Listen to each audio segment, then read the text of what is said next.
on two aspects of Lightroom Classic: how to crop photos and how to export files.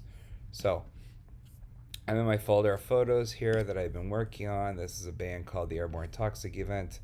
They played recently in the city where I live. And so I've gone through, I've done my basic edits, I've done everything I need to do on the photos. But now what I want to do is maybe I need a crop, okay? So, and I've already cropped these, so just bear with me as a test here.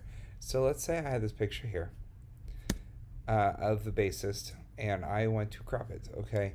So if I'm in the develop module right here, develop D for develop, I can go right here to my crop tool, and it opens this small drop down. First thing, angle tool. If you do not have a straight horizon, make your horizon straight. So I'm going to go ahead and grab the back here. This is a straight line, so I'm going to go and grab that.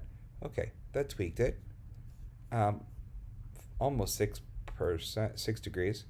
Okay, enter there. Okay, I'm still in the crop tool. What else can I do?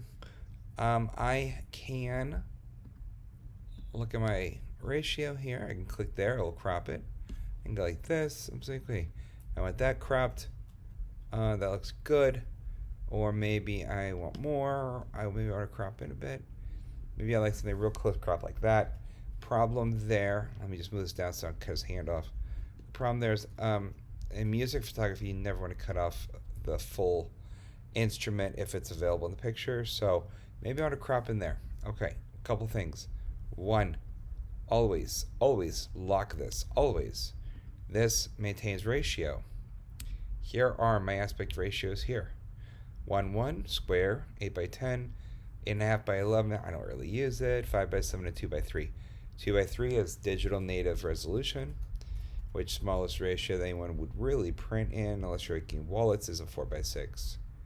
There are a couple others down here, and you can make customs. These are all custom that I've made. This is letterbox. I do use this sometimes. So, if you wanted a letterbox, you could do like this. Okay, let me just go ahead and hit this.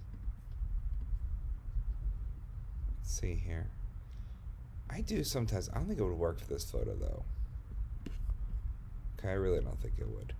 So I'm going to change it back to, let's say, 4:5. Okay, so I want to give him room to breathe. So this is a 4:5 crop.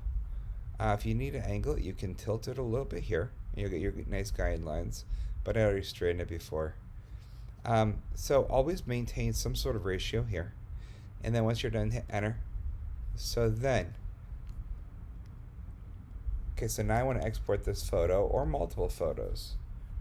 Just for sake of the demo, I'm just going to select that one photo that I was already on, and I'm going to go to export. Once I do, it brings up some information. You can save a preset over here. You are going to export to the hard drive. Okay, and I always save the folder in the same place as original. Now, I know this concert that I shot was in 2022 on July 30th, the band's name. Yeah, I got my initials there for some reason, I don't know. So I'm going to select all that, Command A. I'm going to copy it, Command C. I'm going to go down here to rename my files. Now, I always do this. Custom name or custom name with a date. So I'll put the date in automatically. I'm going to leave it a custom name for the video. And I'm going to paste, Command V, paste in there. If you needed to resize, this is where you would do it. If you're doing something for like a web image or something that you don't want somebody having the full size. Include metadata. If you have a watermark, it's right here.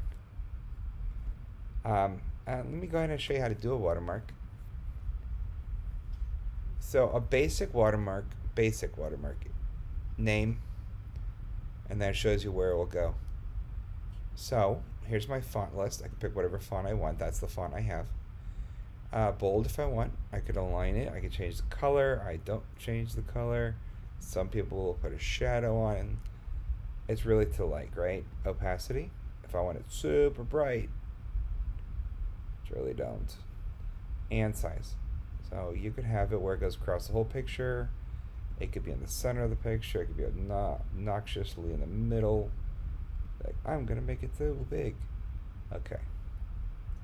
I'm not doing any of that stuff. I'm going to leave about 10. Oops. And I'm going to make it proportional, which means if the picture's huge, it's still going to be 10, size 10 on the photo. If, I'm going to also put it back to the bottom. If the photo is really tiny, it's going to resize it based on the dimensions of the photo. I always leave my inset at 1, which will keep it off the edge of the photo as well. You can make your own graphic. Click graphic here, go to your Finder window, choose Finder, and then it'll import the graphic. Pros and cons to both, but this is just down and dirty. I just wanted to show you this. And then I would hit save, or I could go up here first, and I could say save current setting as new preset. I'm not going to do that right now because it's a test, but you can see I have some others here. This is my name, very small with a 60% opacity. This is a magazine I shoot for. This is proof, where it will say proof across the middle of the picture obnoxiously. So I'm not going to save it, but I would save current settings as new preset right there. Once I'm done, I could hit save. I'm not going to. I'm going to cancel because I don't want it.